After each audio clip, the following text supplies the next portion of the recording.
600 millions de francs CFA, portés disparus au domicile de Madame l'ambassadeur du Cameroun au Gabon et à Sao Tomé et Principe, derrière l'école normale supérieure de Libreville.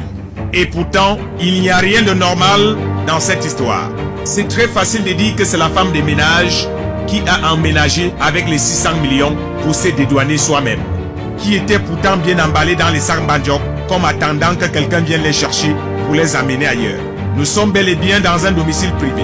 Et l'on pourrait se poser la question de savoir que cherche l'argent de la diplomatie dans la chambre de Madame Ondoa. Aurait-elle elle-même eu l'intention de créer chez elle une banque des affaires des femmes de ménage? Ces dernières se seraient-elles servies sans ABI de Madame Ngoto Zambedit Félix Noël, épouse Ondoa?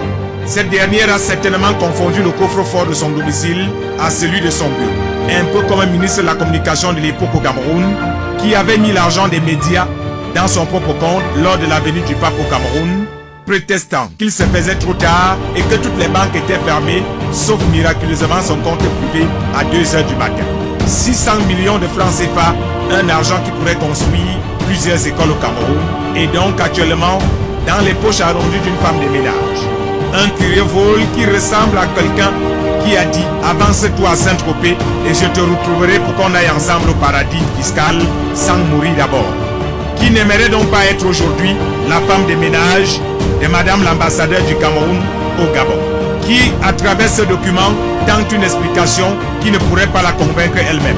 Un peu comme dans nos villages, lorsqu'il y a un deuil à problème, tout le monde essaie de pleurer à côté du voisin pour qu'il ne soit pas soupçonné. La femme de ménage n'aurait donc pas pu disparaître comme ça sans laisser de traces. Elle aurait même réussi à tromper même la vigilance des caméras de surveillance.